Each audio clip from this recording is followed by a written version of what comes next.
Estamos de volta falando sobre redes sociais e eleições, né? E o ódio, em vez de amor, o ódio que existe nas redes sociais em razão das eleições. Estamos com o psicólogo comportamental Reginaldo do Carmo Aguiar. O senhor ia explicar, né, posições, explicações sobre esse ódio nas redes. Fique à vontade. Então, as redes se tornaram um espaço para a carência de muitas pessoas, né? É um espaço em que a pessoa pode discutir, pode argumentar, pode ferir, pode se expressar ali, né? E aí a pessoa pode fazer isso de forma apropriada ou de forma inapropriada, tá? Quando há o ódio, quando há agressão ao outro, é uma forma inapropriada, né? Que é o que está acontecendo mais. Eu acho que vale, em cima da sua pergunta passada, da sua última pergunta, falar sobre o seguinte, sobre os critérios afetivos e sobre os critérios de justiça e de verdade. São dois critérios diferentes.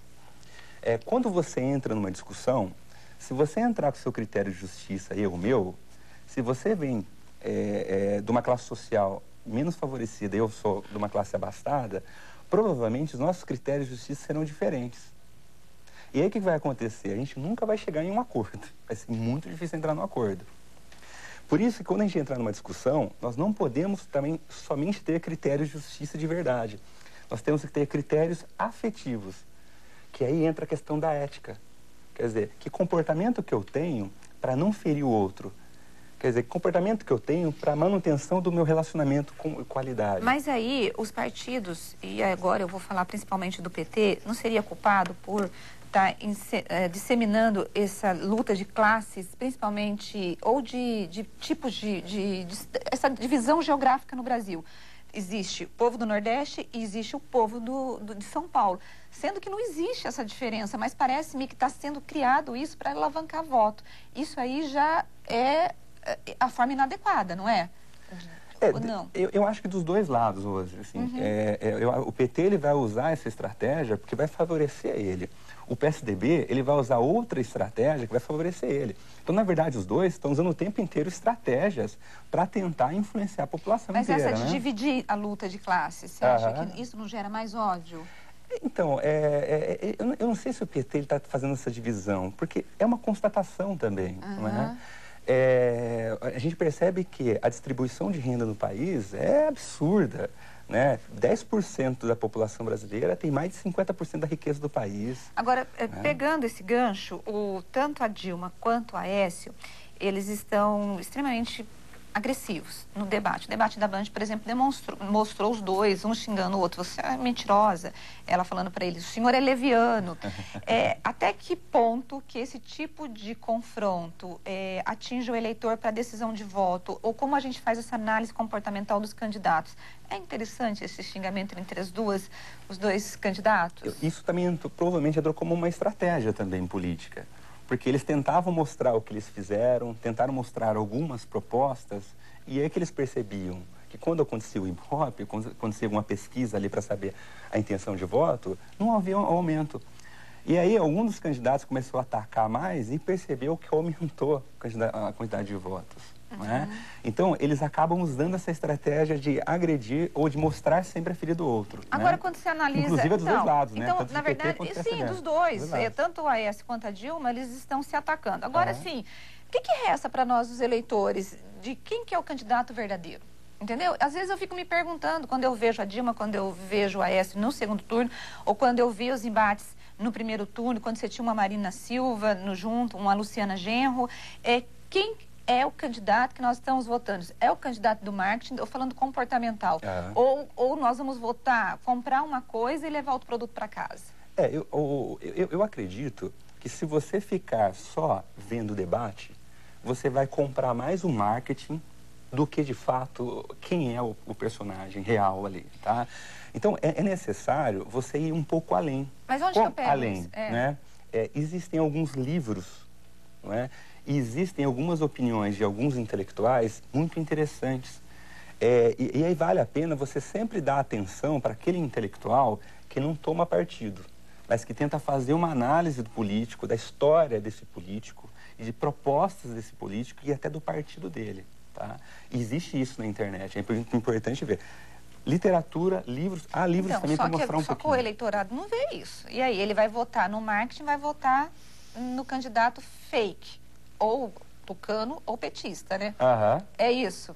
Isso de fato está acontecendo. Aquele candidato construído que eu falo. Isso de fato está acontecendo. Então, esse espaço que nós temos aqui, esse espaço para tentar mostrar, isso não é um caminho legal. Não é? Vamos tentar ter um senso crítico, vamos tentar ler outras fontes. Né? Sabe o que seria bom? Olha, eu não acredito muito, viu, o Reginaldo, nessa história, vamos ler a literatura porque alguém é absolutamente isento. Sempre tem um ladinho de que não é, que tem o cidadão gosta mais de um, gosta mais do outro. Mas, por exemplo, não podemos fazer isso. Mas o que seria interessante? Pegar, por exemplo, o psicólogo Reginaldo e dizer assim, olha, o senhor que assistiu, em quem o senhor recomenda o voto? Seria interessante fazer. Não posso fazer. Mas o senhor é uma autoridade, né, psicologicamente falando, o senhor leu, o senhor perfis, nós não podemos fazer isso. Então, não seria interessante que pudéssemos ter opiniões, não só procurando na internet, mas aqui também. Eu acho que talvez o que você recomendaria como psicólogo ou comportamental para o eleitor, quais são, não sei se é possível fazer isso, quais são as características que ele tem que levar em conta para escolher entre um ou outro candidato? Eu acho que uma das coisas é verificar o histórico desse político. Qual foi o histórico dele? Né?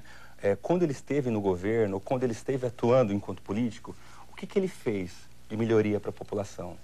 Tá? Acho que um outro ponto também é de qual partido que ele é.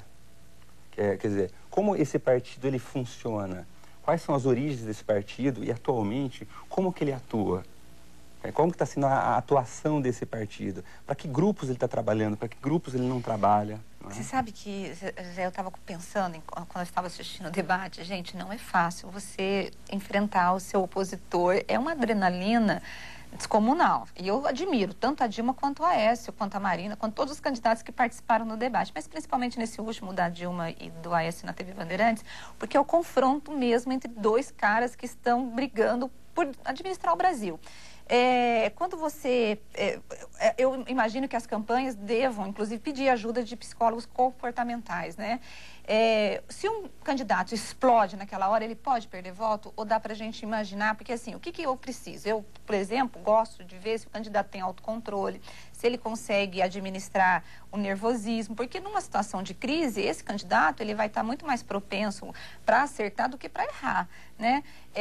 Como lidar com as emoções dos candidatos é importante a gente observar como eles se comportam numa situação de alto nervosismo, como um debate, por exemplo? Eu acho que a gente tem que observar isso, né? E lembrando sempre de contextualizar onde eles estão, o que está acontecendo ali. Vale a pena observar, sim. Ali pode dar algumas dicas de como essa pessoa é enquanto pessoa. Agora, dá algumas dicas, informações, mas só isso não é suficiente, porque tá? assim, pode falar, Zé. Não, eu quero fazer essa pergunta aqui, que eu deixei já engatilhada antes do intervalo, porque o Reginaldo já passou pelo tema sobre classes sociais, mas o que está acontecendo... o PT sabe que tem mais votos no Nordeste, trabalha muito no Nordeste e não tem como não colocar o Nordeste contra o resto do país é uma estratégia. Tá? É uma estratégia. Agora, a gente está vendo aqui que mesmo aqui, nessas brigas nas redes sociais, também polarizadas. E a eleição está meio a meio, né? Até agora, está meio a meio. O Brasil depois vai se unir, o povo vai se unir, ou nós vamos ter aqui metade de brasileiros que vão ser a favor do governo e metade que vai ser contra e vamos viver num país dividido. O senhor acredita que possamos ter uma divisão no país em razão dessas brigas todas?